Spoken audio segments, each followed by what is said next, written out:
Selamat sore teman-teman dan ibu sekalian. Kali ini saya akan membahas tentang analisis komunikasi massa sebagai tugas pengantar ilmu komunikasi pertemuan ke-11. Ada 4 bagian yang ingin saya bahas hari ini. Yang pertama adalah about me atau pengenalan. Yang kedua adalah analisis komponen media massa. Yang ketiga adalah analisis influence in the hierarchy model dari Shoemaker and Russell. Dan yang keempat adalah kesimpulan ataupun question. Perkenalkan, nama saya Fania Daniela Bunga dari kelas D1 Program Studi Ilmu Komunikasi Fakultas Ilmu Sosial dan Ilmu Politik. Analisis komponen media massa online. Yang pertama ada sumber atau komunikator. Salah satu contoh media online adalah iDentimes. Jadi di sini iDentimes berfungsi sebagai lembaga, sebagai perusahaan yang menaungi salah satu media massa online di Indonesia. Yang kedua adalah pesan. Jadi portal berita online ini mempunyai target, yaitu pembaca umum, dan yang biasa disajikan dalam iDentimes atau media massa online ini adalah berita ataupun kuis trivia. Biasanya adalah kuis trivia yang menarik, ataupun berita yang diangkat pun menarik dan mengusik banyak orang untuk membacanya.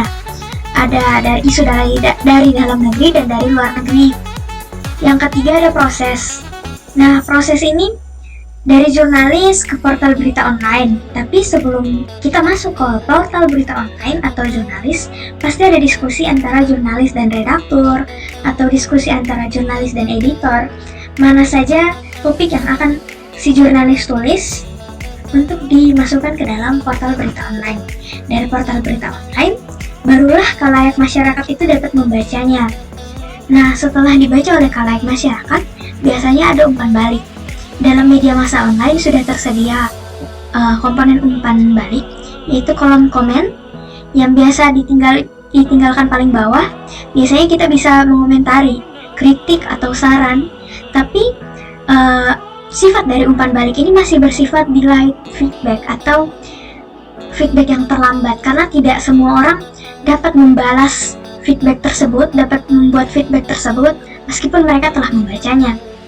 Ada berbagai jenis hambatan atau gangguan, mulai dari hambatan psikologis, hambatan teknik, hambatan interaksi verbal, ataupun hambatan-hambatan lain seperti jaringan.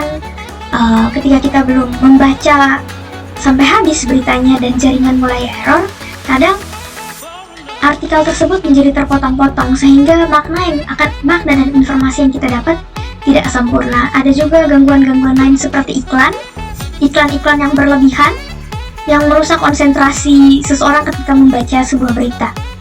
Yang kelima adalah komunikan atau audiens. Adalah orang yang menjadi target atau pembaca. Dalam hal ini, menurut saya yang dapat membaca media massa online, terkhususnya iDentimes, adalah golongan dewasa, pekerja, atau pelajar mahasiswa yang berusia 17 tahun ke atas atau lebih. Karena menurut saya, orang yang dapat membaca media massa online ini adalah orang yang mempunyai gawai atau handphone atau gadget lainnya. Yang keenam adalah efek. Efek dalam media massa online ada banyak. Yang pertama adalah kesan yang timbul ketika membaca berita. Ada bertambahnya pengetahuan, bertambahnya informasi, ada efek terhibur. Ada juga efek yang paling penting adalah berubahnya sudut pandang kita sebagai pembaca mengikuti sudut pandang si penulis. Ini akan dijelaskan pada analisis kedua melalui model hierarki dari Shoemaker dan Russell. Dan yang terakhir adalah umpan balik atau feedback. Biasanya pada kolom komentar, sebuah portal berita menyediakan kolom komentar di bawahnya, menyediakan kolom komentar untuk kritik dan saran. Tapi sama seperti yang saya bilang tadi, bahwa kolom komentar yang diberikan ini masih bersifat delay feedback dari komunikannya, karena tidak bersifat langsung dan tidak semua orang dapat membuat sebuah feedback langsung. Tidak secara langsung ketika sang jurnalis memposting tentang tulisannya, para pembaca langsung mengomentarinya. Bisa saja si pembaca membaca berita tersebut tapi tidak memberikan feedback. Biasanya sering temukan ada Sedikit sekali orang yang memberikan feedback dalam setiap media massa online, khususnya IDN Times, yang baca banyak, tapi yang memberikan feedback atau memberikan komentar kritik dan saran itu sedikit. Ini adalah artikel yang akan saya bahas, artikel yang akan saya analisis menggunakan 5 faktor dari model komunikasi massa Shoemaker and Excel dari IDN Times, judul roadmap vaksinasi COVID-19 masuk tahap finalisasi. Ada 5 faktor. Yang pertama adalah faktor individual level. Nah, di sini sang jurnalis Alzah Fatimah Aditya memberikan kabar baik melalui beritanya yang berjudul vaksinasi COVID-19 masuk tahap finalisasi. Yang kedua, media rutin level. Nah, setelah diuji dengan uji kelayakan berita oleh para editor dan redaktur berita, akhirnya jurnalis ini mengangkat topik ini. Peristiwa yang diangkat ini merupakan trending topik karena coronavirus sekarang masih sangat merajalela gitu. Tapi di sini dia mengangkatnya dalam sudut pandang yang sedikit berbeda, yaitu sudut pandang positif, bukan hanya bahayanya, tapi dia mengangkat bahwa ada secerca harapan bahwa vaksin corona, vaksin COVID sedang masuk tahap finalisasi. Nah, yang ketiga adalah level organisasi. Nah, pada portal berita IDN Times ini, berita mengenai COVID-19 dianggap lebih disukai publik dan selalu menjadi headline news.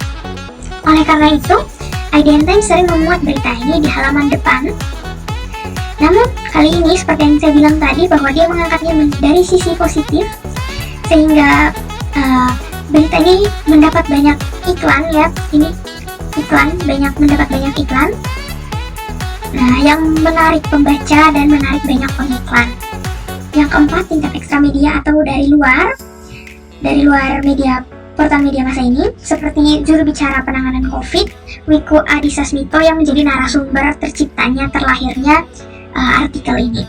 Yang kelima, level ideologi. Jadi ideologi di sini diartikan sebagai kerangka berpikir yang dipakai oleh individu untuk melihat realitas dan bagaimana cara mereka menghadapinya. Di sini media digambarkan dikuasai oleh sekelompok orang yang lebih dominan, sekelompok aliran yang lebih dominan. Menurut saya di sini karena ini platform bukan khusus sih, lebih kepada orang muda. Menurut saya ini lebih pro pemerintah, tapi tidak melupakan juga bahwa sejatinya portal ini diciptakan untuk anak-anak muda yang mencari informasi. Menurut saya dari 5 faktor yang tadi, yang paling berpengaruh itu semuanya memang saling berpengaruh dan mempengaruhi.